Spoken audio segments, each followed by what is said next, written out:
الحمد لله نحمده ونستعينه ونستغفره ونؤمن به ونتوكل عليه ونعوذ بالله من شرور أنفسنا ومن سيئات أعمالنا من يهد الله فلا مضل له ومن يضلل فلا هادي له ونشهد أن لا إله إلا الله وحده لا شريك له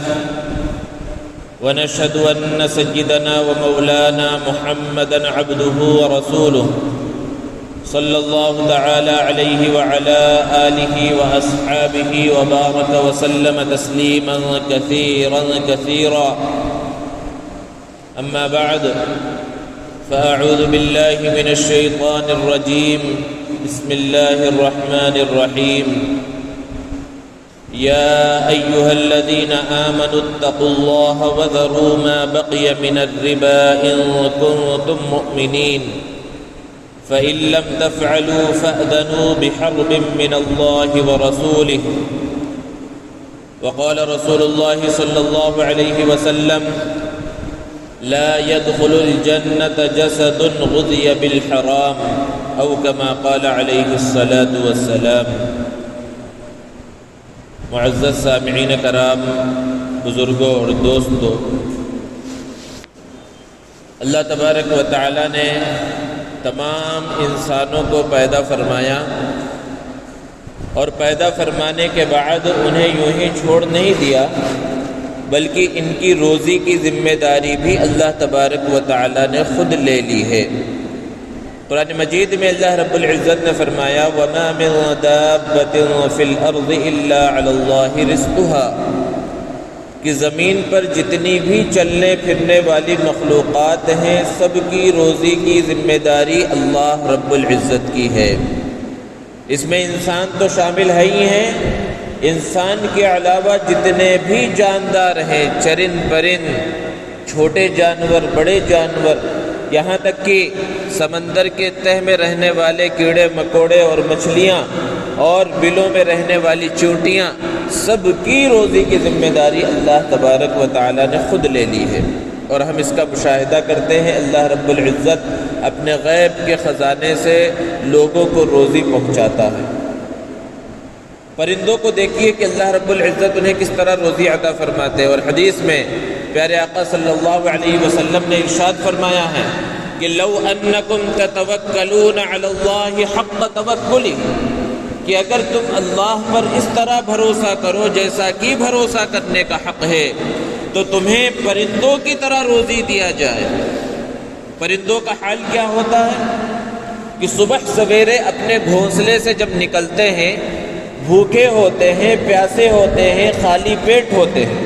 روزی کی تلاش میں نکلتے ہیں، پہلے سے کوئی منصوبہ نہیں، کوئی پلاننگ نہیں، اور دن بھر گھوم کر جب پھر واپس اپنے گھونسلے میں آتے ہیں تو وہ سیراب ہو کر ان کا پیٹ بھرا ہوتا ہے، بھوک ختم ہو چکی ہوتی ہے، پیاس ختم ہو چکی ہوتی ہے۔ یہ روزانہ کا معمول ہے۔ اس طرح اللہ تعالیٰ پرندوں کو روزی عطا فرماتے ہیں۔ تو ان کا اللہ پر بھروسہ ہے۔ پیارے آقا صلی اللہ علیہ وسلم نے فرمایا اس طرح کا بھروسہ اگر تمہارے اندر پیدا ہو جائے تو تمہیں بھی اسی طرح روزی دی جائے۔ اللہ کے رسول صلی اللہ علیہ وسلم نے جب مکہ سے مدینے کی طرف ہجرت فرمائی تو اسی وقت قبیلے اشعر کے کچھ لوگوں نے بھی ہجرت فرمائی اور ایک جگہ پر انہوں نے پڑاؤ کیا۔ اب انہیں کھانے پینے کی ضرورت محسوس ہوئی، کھانے پینے کی چیزیں اس قبیلے کے پاس ختم ہو گئی، تو ان لوگوں نے ایک آدمی کو اپنا قاصد بنایا اور کہا کہ جاؤ اللہ کے رسول صلی اللہ علیہ وسلم جو کہ مدینے میں پہنچ چکے ہیں، آپ صلی اللہ علیہ وسلم کے پاس جاؤ اور ان سے ہماری ضرورت کو ظاہر کرو کہ ہمیں کھانے پینے کی کچھ چیزوں کی ضرورت ہے۔ اب وہ شخص روانہ ہوا، اللہ کے رسول صلی اللہ علیہ وسلم کے پاس پہنچا تو آپ صلی اللہ علیہ وسلم قرآن مجید کی تلاوت کر رہے ہیں، اسی آیت کریمہ کی تلاوت کر رہے تھے کہ وَمَا مِن دَابَّةٍ فِي الْأَرْضِ إِلَّا عَلَى اللَّهِ رِزْقُهَا، کہ زمین پر جتنی بھی چلنے پھرنے والی مخلوق ہیں سب کی روزی کی ذمہ داری اللہ تعالیٰ کی ہے۔ وہ عربی جاننے والے تھے، قرآن کی اس آیت کو سنا، سمجھ گئے اور کہا کہ اللہ کی ذمہ داری روزی کی ہے۔ کچھ بھی نہیں کہا حضور صلی اللہ علیہ وسلم سے، واپس اپنے جہاں پر قبیلے نے پڑاؤ ڈالا تھا وہاں پہنچ گئے اور لوگوں سے کہا روزی کا انتظام ہو چکا ہے، انتظار کرو۔ لوگوں نے یہ سمجھا کہ حضور اکرم صلی اللہ علیہ وسلم سے انہوں نے کہہ دیا ہوگا اور آپ صلی اللہ علیہ وسلم انتظام کروا کے ابھی بھیجیں گے، لیکن انہوں نے تو کہا ہی نہیں تھا۔ کچھ دیر گزری کہ 2 آدمی بڑے بڑے 2 تھال لے کر آئے جس میں گوشت ہے اور روٹی وغیرہ ہے۔ پورے قبیلے والوں نے سیراب ہو کر کھایا اور کھانا بچ گیا۔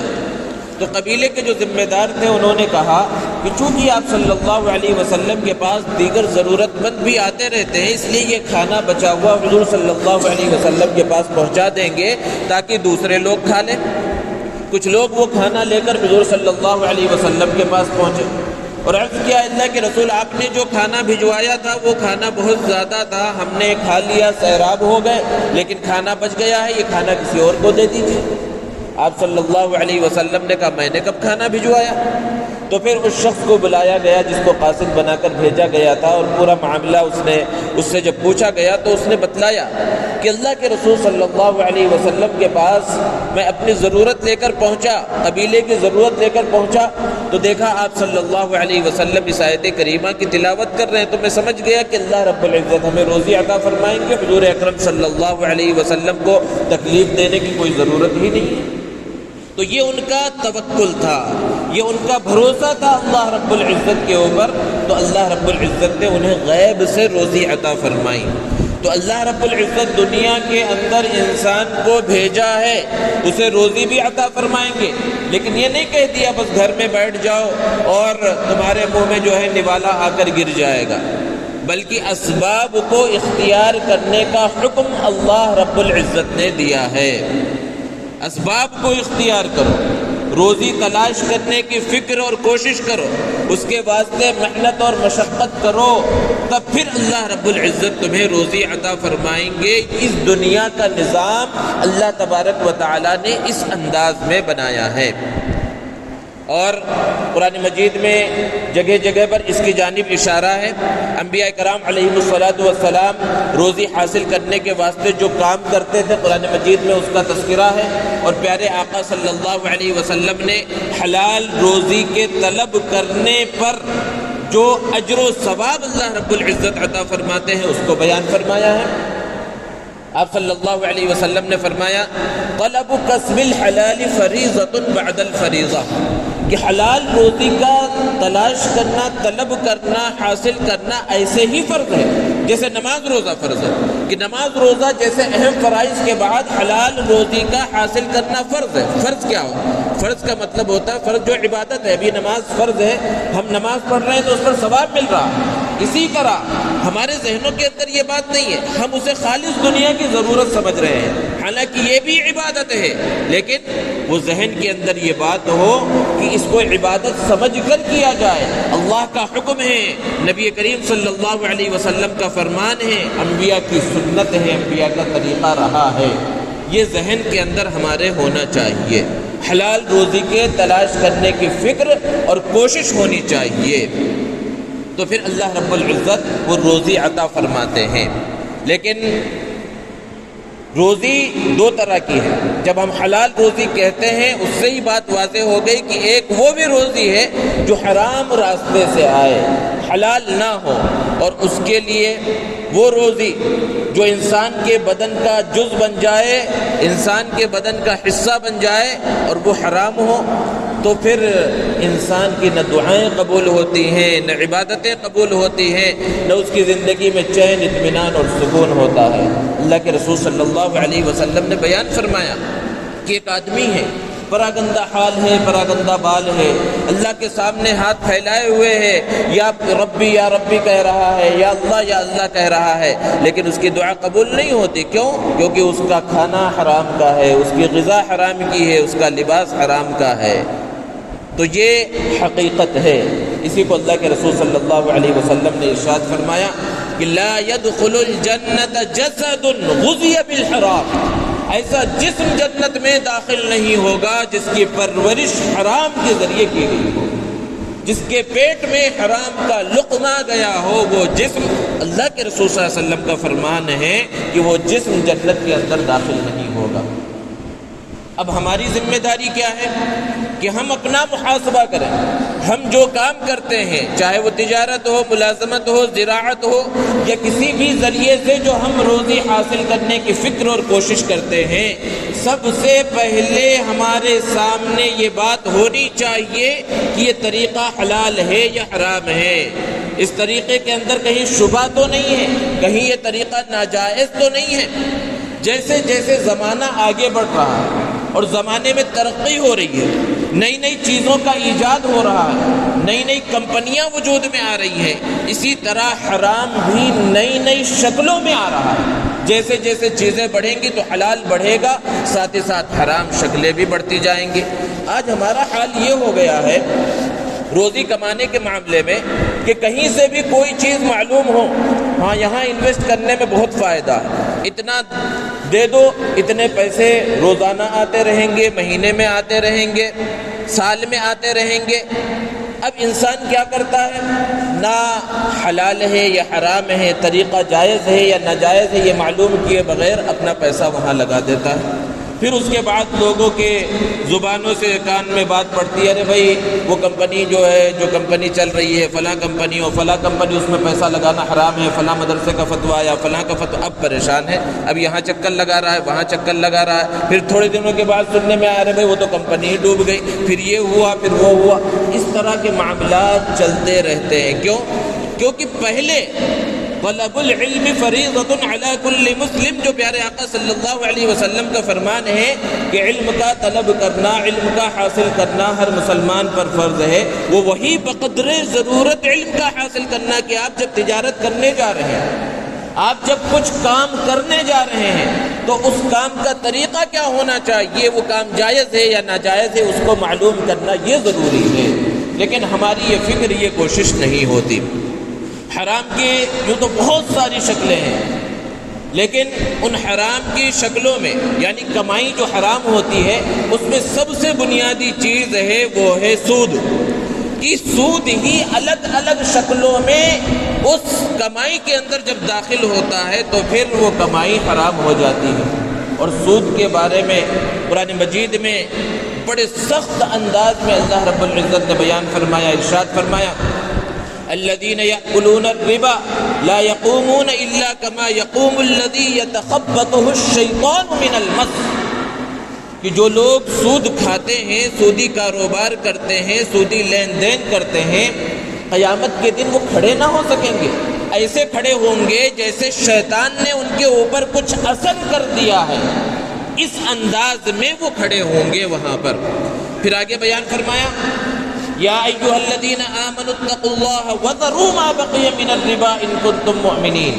کہ اے ایمان والو, اللہ سے ڈرو اور سودی کاروبار, سودی لین دین کو چھوڑ دو اگر ایمان رکھتے ہو. ایمان نہیں رکھتے تو کوئی بات ہی نہیں ہے. ان کنتم مؤمنین, اگر ایمان رکھتے ہو. اور پھر آگے بڑے سخت انداز میں بیان کرنا ہے, فإن لم تفعلوا, اگر تم نے ایسا نہ کیا, سودی لین دین, سودی کاروبار یا ایسا کوئی کاروبار جس میں سود داخل ہے, سود کہیں نہ کہیں سے شامل ہوتا ہے, فإن لم تفعلوا, اگر تم نے اسے نہ چھوڑا, اس سے نہ بچے, تو پھر کیا ہوگا, فأذنوا بحرب من اللہ ورسولہ, تو تمہارے واسطے اللہ اور اس کے رسول کی جانب سے جنگ کا اعلان ہے. ذرا بتائیے کون سا شخص ہے, کون سا مسلمان ہے جو اللہ اور اس کے رسول سے جنگ کر سکے. قرآن مجید میں اللہ تعالیٰ نے بڑے بڑے گناہوں کا تذکرہ کیا, قتل کا تذکرہ کیا, زنا کا تذکرہ کیا, چوری کا تذکرہ کیا, اور بڑے گناہوں کا تذکرہ کیا, ان کی سزاؤں, ان کے اوپر جو وعیدیں ہیں اس کو بھی بیان کیا. لیکن کسی گناہ کے بارے میں اللہ رب العزت نے یہ بیان نہیں فرمایا کہ اس گناہ کے کرنے والے کے واسطے اللہ اور اس کے رسول کی جانب سے جنگ کا اعلان ہے. یہ بات اگر آپ نے پڑھی تو قرآن مجید میں پڑھی ہوگی, سود کے بارے میں اللہ رب العزت نے ایسی بات بیان فرمائی. اور پیارے آقا صلی اللہ علیہ وسلم نے جب معراج کا سفر کیا اور وہاں پر برزخ کے حالات کا مشاہدہ کیا, سزاؤں کا, جہنم کی سزاؤں کا مشاہدہ کیا, تو وہاں پر آپ نے دیکھا کہ خون کی ایک نہر ہے جس کے اندر ایک شخص تیر رہا ہے اور وہ باہر نکلنے کی کوشش کرتا ہے تو پھر فرشتے اس کے سر کے اوپر بڑا پتھر مارتے ہیں جس کی وجہ سے پھر وہ اس کے اندر چلا جاتا ہے۔ تو آپ صلی اللہ علیہ وسلم نے جب معلوم کیا تو بتلایا گیا یہ آپ کی امت کے وہ لوگ ہیں جو سود خوری کے اندر مبتلا تھے، سودی کاروبار کرتے تھے، سودی لین دین کرتے تھے۔ بہت ساری سزاؤں کو اللہ کے رسول صلی اللہ علیہ وسلم نے دیکھا۔ اور ایک حدیث میں پیارے آقا صلی اللہ علیہ وسلم نے ارشاد فرمایا کہ سود کے گناہ کے 36 درجے ہیں،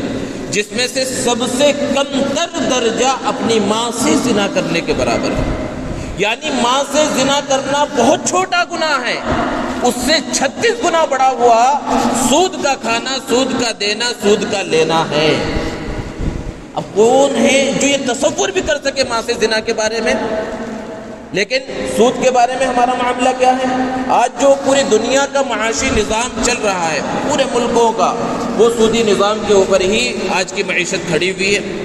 اور لوگ یہ سمجھتے ہیں کہ سود کے اندر شامل ہوئے بغیر کامیابی ہو ہی نہیں سکتی معیشت کے اعتبار سے۔ لیکن بڑے بڑے مالدار ہیں مسلمانوں کے اندر، غیر مسلموں کا تذکرہ نہیں ہے، مسلمانوں میں بڑے بڑے مالدار ہیں، اللہ نے خوب مال و دولت سے نوازا ہے۔ آپ ان سے معلوم کریں کہ وہ سود سے بچ کر بھی انہوں نے اس طرح کی دولت حاصل کی ہے، جائز طریقہ اختیار کر کے بھی انہوں نے اس مقام و مرتبے کو حاصل کیا ہے۔ تو یہ کہنا کہ سود سے بچا ہی نہیں جا سکتا، یہ بڑی غلط فہمی ہے۔ جب پہلی مرتبہ قرآن مجید کے اندر سود کی حرمت نازل ہوئی تو اس زمانے کے اندر، جس زمانے میں قرآن نازل ہو رہا ہے، سود بہت عروج پر تھا۔ آج کے زمانے میں لوگ یہ کہتے ہیں کہ جس سود کو قرآن مجید کے اندر حرام قرار دیا گیا وہ اسی زمانے کا سود ہے جو اللہ کے رسول صلی اللہ علیہ وسلم کا زمانہ تھا، اور اس زمانے میں جو سود لیتے تھے۔ سود کی حقیقت کیا ہے کہ کسی کو کچھ رقم دے کر پہلے سے طے کر کے اس پر کچھ زیادہ نفع حاصل کرنا، یہ سود ہے۔ مثال کے طور پر میں نے کسی کو 100 روپے دیے 1 مہینے کے واسطے بطور قرض، اور اس وقت دیتے وقت یہ طے کر لیا گیا کہ جب میں واپس لوں گا تو 110 یا 115 یا 120 روپے لوں گا، یعنی 10%، 15%، 20% جتنا بھی طے کر دیا گیا۔ تو یہ جو 10، 15 اور 20 روپے 100 روپے پر اضافہ لیا جا رہا ہے، یہ اصل میں بنیادی طور پر سود ہے۔ حدیث میں اس وقت پہلے طے کرنے کی شرط ہے۔ اگر پہلے طے نہ کیا گیا، کسی کو ضرورت تھی اور کسی نے قرض دے دیا، اب پھر بعد میں اس نے اپنی ضرورت کو پورا کر لیا اور جب واپس کر رہا ہے تو سوچا کہ مشکل وقت میں اس نے میری مدد کی تھی، کچھ بڑھا کر اگر دے دے تو اس میں کوئی حرج نہیں ہے، بلکہ یہ بہتر ہے اگر بڑھا کر دے دیا جا رہا ہے۔ لیکن اگر پہلے سے طے کر دیا جائے تو یہ سود ہے۔ تو آج لوگوں کا یہ کہنا ہے کہ اس زمانے میں جو سود لیا جاتا تھا وہ غریبوں کا سود تھا۔ آج کے زمانے میں اس طرح کا جو ہے نہ قرضہ لیا جاتا ہے نہ سود لیا جاتا ہے۔ کہ اس زمانے میں حال کیا تھا کہ ایک شخص ہے جس کے پاس کھانے پینے کے واسطے پیسے نہیں ہیں، علاج معالجے کے واسطے پیسے نہیں ہیں، گھر میں انتقال ہو گیا، تدفین کے انتظام کے واسطے پیسے نہیں ہیں۔ اب وہ شخص کسی مالدار کے پاس گیا اور اس سے کچھ رقم طلب کی، تو اس نے کہا پیسے تو میرے پاس ہیں، میں آپ کو دے دوں گا، لیکن جتنی رقم میں دوں گا اس پر 20%، 30% میں بڑھا کر لوں گا۔ تو اس زمانے میں بیماری کی ضرورت ہوتی تھی، کھانے پینے علاج معالجے کی ضرورت ہوتی تھی، اور ایسی چھوٹی موٹی ضرورتیں ہوتی تھی، یعنی ذاتی زندگی کی جو غریبوں کی ضرورت ہوتی ہے اس ضرورت کے واسطے سود لیا جاتا تھا اور دیا جاتا تھا۔ تو چونکہ وہاں پر ایک مستحق شخص ہے، ایک غریب شخص ہے، اس کے اوپر بوجھ لادا جا رہا تھا، اس لیے قرآن نے اس کو حرام قرار دے دیا۔ اور آج جو بینکوں سے عام طور پر جو لون لینے کے واسطے جاتے ہیں وہ عام طور پر غریب نہیں ہوتے، کمزور لوگ نہیں ہوتے، بلکہ وہ تو بڑے بڑے مالدار ہیں جو وہاں پر اپنے کاروبار کو بڑھانے کے واسطے کروڑوں روپے، اربوں روپے بینکوں سے سود لیتے ہیں۔ تو وہ غریب مالدار اور غریب کا مسئلہ وہاں پر نہیں ہے، اس لیے جس سود کو حرام قرار دیا گیا تھا وہ غریبوں کا سود تھا، وہ اسی زمانے کے واسطے تھا۔ اس طرح کی غلط فہمی پھیلانے کی کوشش کی جاتی ہے، حقیقت سے اس کا کوئی تعلق نہیں ہے۔ قرآن کا جو نظام ہے یہ آخرت کے واسطے ہے، اسلام یہ آخرت کے واسطے ہے۔ قرآن اگر کسی چیز کو حرام قرار دیتا ہے تو صرف اس چیز کو حرام قرار نہیں دیتا، اس کی اصل کو حرام قرار دیتا ہے، وہ قیامت تک چاہے جس شکل کے اندر آ جائے۔ جیسے کہ شراب کو قرآن مجید کے اندر حرام قرار دیا گیا، اب اگر کوئی کہے کہ اس زمانے میں جو شراب کو حرام قرار دیا گیا تھا آج وہ شراب ہے نہیں، آج تو نئے نئے برانڈ میں نئے نئے ناموں کے ساتھ وہ چیز مل رہی ہے اور بہت اچھے انداز میں مل رہی ہے، تو وہ حرام ہو گئی نہیں۔ لیکن جب کہا جائے گا کہ شریعت نے ایک ایسی چیز شراب اور شراب کی حقیقت کو حرام قرار دیا کہ ایسا مشروب جس کے اندر نشہ ہو، اب وہ چاہے جس لیبل کے ساتھ آ جائے، جس برانڈ کے ساتھ آ جائے، جس پیک کے اندر آ جائے، وہ حرام ہی رہے گی۔ قرآن مجید کے اندر تذکرہ ہے خنزیر حرام ہے۔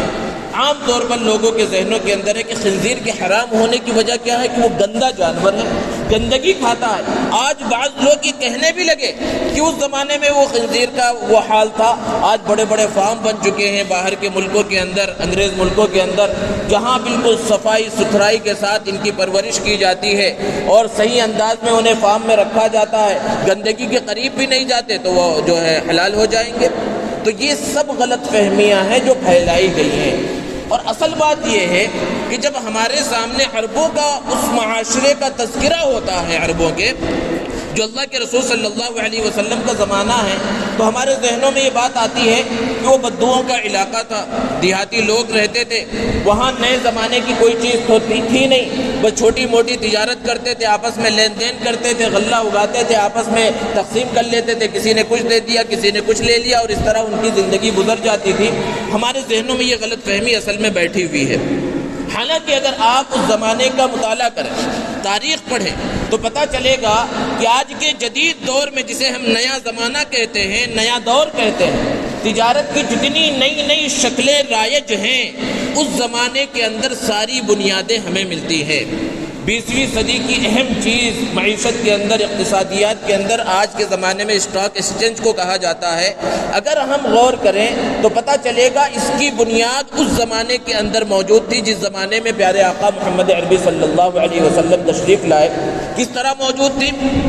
کہ چھوٹے چھوٹے گھر ہوتے تھے، لوگ موجود ہوتے تھے،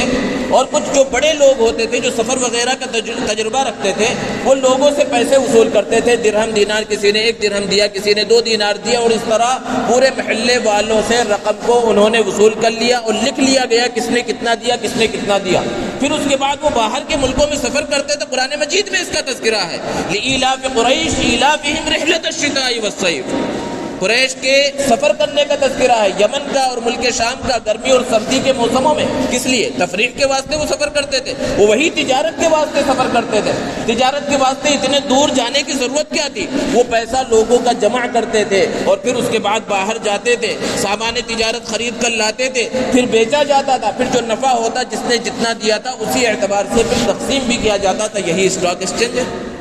تو اس کی بنیاد اس زمانے میں موجود ہے۔ اور یہ کہنا آج کے زمانے میں تجارتی قرضے بہت پائے جاتے ہیں کہ بڑا مالدار جو فیکٹریوں کا، کمپنیوں کا مالک ہے، بڑی بڑی جائیداد کا مالک ہے، اپنی جائیداد کو اور بڑھانے کے واسطے بینکوں کے پاس جاتا ہے، بینکوں سے قرض لیتا ہے، اور پھر بینک اسے فری میں کیوں دے؟ اس لیے وہ اس پر منافع وصول کرتے ہیں کہ 1 کروڑ دیا تو اس کے اوپر انہوں نے یہ کہا کہ 1 کروڑ روپیہ جو قرض دیا جا رہا ہے آپ 10 لاکھ بڑھا کر دینا۔ اور یہ 1 کروڑ روپیہ بینکوں کا نظام اگر آپ سمجھیں گے تو حرام اور حلال حقیقت میں سمجھ میں آئے گا کہ بینک کے پاس اپنا کوئی پیسہ نہیں ہوتا۔ یہ جو دنیا بھر کا نظام، جو بینکوں کا نظام ہے، بینک کے اندر یہ جو 1 کروڑ روپیہ کسی مالدار کو قرض دیا جا رہا ہے وہ کس کا پیسہ ہے؟ وہ آپ کا پیسہ ہے، وہ ہمارا پیسہ ہے۔ ہم جو بینکوں کے اندر رکھاتے ہیں وہی پیسہ دوسروں کو قرض کے طور پر دیا جاتا ہے، اور پھر جب قرض کے طور پر دیا جاتا ہے تو اس مالدار نے تو 1 کروڑ لیا اور 1 کروڑ کے 2 کروڑ بنا لیے، اس نے 3 کروڑ بنا لیے کاروبار کر کے، تجارت کر کے، اور پھر اس نے واپس کیا اس میں سے صرف 10%، یعنی 10 لاکھ روپے واپس کیا، اور بینک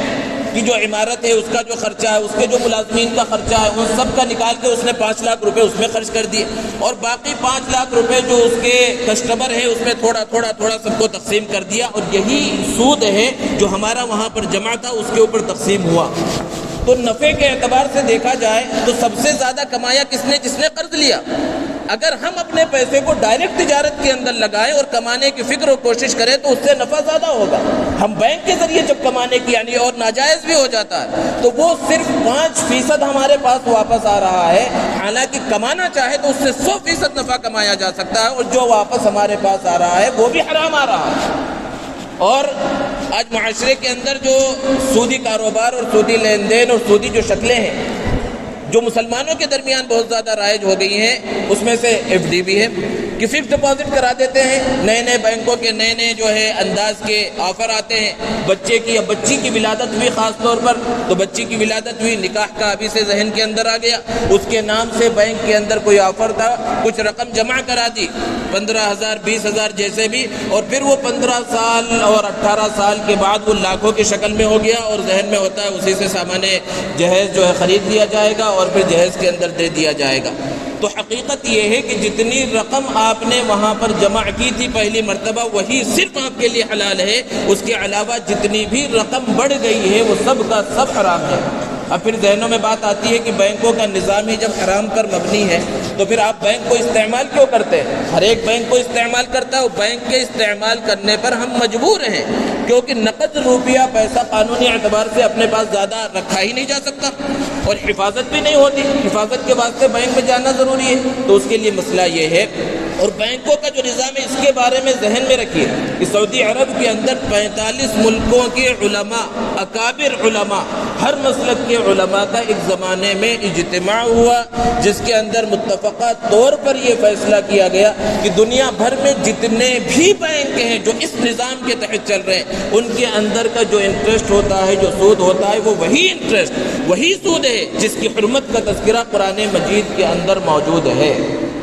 تو بینک کے اندر حفاظت کے واسطے آپ کو پیسہ رکھنا ہے تو پہلی شکل یہ ہے کہ کرنٹ اکاؤنٹ بنایا جائے جس کے اندر سود نہیں ملتا, پیسہ اضافی طور پر نہیں آتا. لیکن ہر عام آدمی کرنٹ اکاؤنٹ نہیں بنا سکتا, اس کے لیے کچھ دکھانا پڑتا ہے, آپ کی جائیداد وغیرہ یا جو بھی شکلیں ہیں. تو سیونگ اکاؤنٹ میں بھی اگر بنایا گیا ہے تو معمولی رقم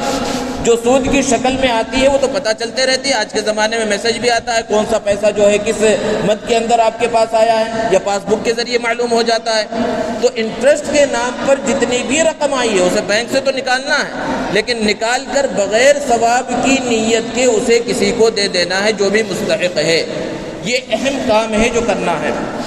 ہمارے معاشرے کے اندر جو دوسری تجارتیں ہیں اور یہ کہتے رہتے ہیں کہ یہ ساری تجارتیں وہ ہیں جو آج کے زمانے میں وجود میں آئی ہیں اور اللہ کے رسول صلی اللہ علیہ وسلم کے زمانے میں اس کا وجود نہیں تھا, یہ بھی بڑی غلط فہمی ہے جو لوگوں کے ذہنوں میں پھیلائی گئی ہے. حضرت زبیر ابن العوام رضی اللہ تعالی عنہ جو عشرہ مبشرہ میں سے ہیں, بڑے جلیل القدر صحابی ہیں, لوگ ان کے پاس اپنی امانتیں لا کر رکھواتے تھے, بہت زیادہ پیسہ امانت کے طور پر لاتے تھے. تو وہ ان سے یہ کہتے میں اسے امانت کے طور پر نہیں رکھوں گا کیونکہ امانت کے طور پر رکھوایا گیا تو پھر اس کو کچھ کر نہیں سکتے, میں اسے بطور قرض کے آپ سے لے رہا ہوں. اور اس طرح ان کے پاس بہت بڑا سرمایہ جمع ہو گیا. جب ان کا انتقال ہوا تو ان کے بیٹے حضرت عبداللہ ابن زبیر رضی اللہ تعالی عنہ فرماتے ہیں کہ میں نے جب حساب لگایا کہ لوگوں کا کتنا پیسہ میرے والد کے پاس ہے تو 22 لاکھ دینار میرے والد نے لوگوں سے پیسہ لے رکھا تھا تجارت کے واسطے. ذرا بتلائیے 22 لاکھ دینار کیا انسان اپنی ضرورت کے واسطے, کھانے پینے کی ضرورت, بیماری کی ضرورت, علاج معالجے کی ضرورت کے واسطے لے رکھا ہوگا؟ ظاہر سی بات ہے وہ تجارتی مقاصد کے لیے انہوں نے اتنے قرضے لے رکھے تھے, پھر وہ پورا پیسہ موجود تھا. حضرت عبداللہ ابن زبیر رضی اللہ تعالی عنہ نے اس کو واپس کیا. تو اس سے یہ پتہ چلتا ہے کہ آج کے زمانے کی جتنی بھی تجارتی شکلیں ان سب کی بنیاد اللہ کے رسول صلی اللہ علیہ وسلم کے زمانے میں موجود تھی. تو جس تجارت کو حرام قرار دیا گیا وہ حرام اسی زمانے سے ہے, اور جس کو حلال قرار دیا گیا وہ حلال اسی زمانے سے ہے. بعض لوگ کہتے ہیں کہ ہندوستان چونکہ دارالحرب ہے یہاں پر سود جائز ہونا چاہیے. بعض فقہا کا یہ کہنا ہے کہ دارالحرب کا مطلب یہ ہے کافروں کا ملک جہاں مسلمانوں کو آسانی کے ساتھ رہنے کی اجازت نہ ہو. آسانی کے ساتھ رہنے کی اجازت کا مطلب یہ ہے کہ انہیں اپنا کاروبار کرنے کی, اپنے عبادت کو صحیح انداز میں انجام دینے کی کسی چیز کی اجازت نہ ہو. اب ذرا بتائیے کیا ہندوستان کا حال ایسا ہے؟ اور پھر دارالحرب اگر مانا ہی جا رہا ہے تو اس کے بارے میں یہ بھی حکم ہے کہ اس ملک سے نکلنے کی فکر اور کوشش کرنی چاہیے. لہذا یہ سمجھ کر یہ کہنا کہ دارالحرب ہے لہذا حرام ہے, جو چیز سود حرام ہوتا ہے یا حلال ہو جائے گا, اس چیز کو بھی سمجھنے کی ضرورت ہے.